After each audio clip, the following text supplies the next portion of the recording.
कई दिनों से घूमने और मौज मस्ती की थकान थी, इसलिए प्लेन की सीट पर बैठते ही दोनों को नींद सी आने लगी। हनीमून की मीठी यादें सोने नहीं दे रही हैं, मन को गुदगुदा रही है। रमन को एक एक बात याद आ रही है, कितना ध्यान रखने वाली पत्नी मिली है उसको। उसने सिर्फ मजाक में एक बार कह दिया, अगर मैं चलते चलते समुद्र के अंदर तक चला जाऊं और उसी में डूब जाऊं तो तुम क्या करोगी। नैना ने तुरंत उसके मुंह पर हाथ रख दिया था और आंखों में आंसू भर के बड़े ही प्यार से बोली थी, मैं आपके पीछे पीछे ही आकर डूब जाऊंगी। आपके बिना जिंदा रहकर क्या करूंगी मैं। रमन ने पास की सीट पर बैठी अपनी नवविवाहिता पत्नी को बड़े ही प्यार से देखा। वो भी शर्मा के मुस्कुरा दी। रमन ने आंखें बंद कर ली। उसका सर कुछ भारी सा हो रहा था।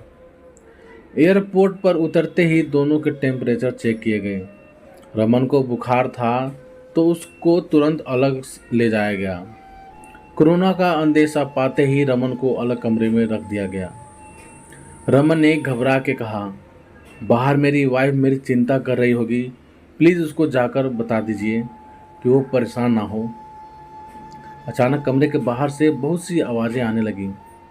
फिर किसी आदमी ने आकर डॉक्टर को बताया कि एक महिला काबू के बाहर हो रही है, उसको अंदर कमरे में पति के पास आना है। कितना समझाया लेकिन समझ ही नहीं रही है। डॉक्टर ने बाहर जाके उसको तसल्ली दी कि हम देख रेख करेंगे और पुलिस ने भी सख्ती दिखाई। तब जाकर वो बहुत मुश्किल से इस शर्त पर मानी कि पति से उसकी बात फोन से कराई जाए। अभी फोन पर उसने रमन से कहा, आप परेशान ना हो, बस जैसा ये लोग बोलें वैसा ही करें। मैं यहीं पास के होटल में रूम में रहूँगी जब तक आप ठीक नहीं हो जाते। घबराएं नहीं, आपको कुछ भी नहीं होगा। बात करने के बाद वो आंसू पोंछती हुई भारी कदमों से चली गई। तो दोस्तों, ऐसा होता है पति पत्नी का प्यार, जो कि दिल को छू जाता है।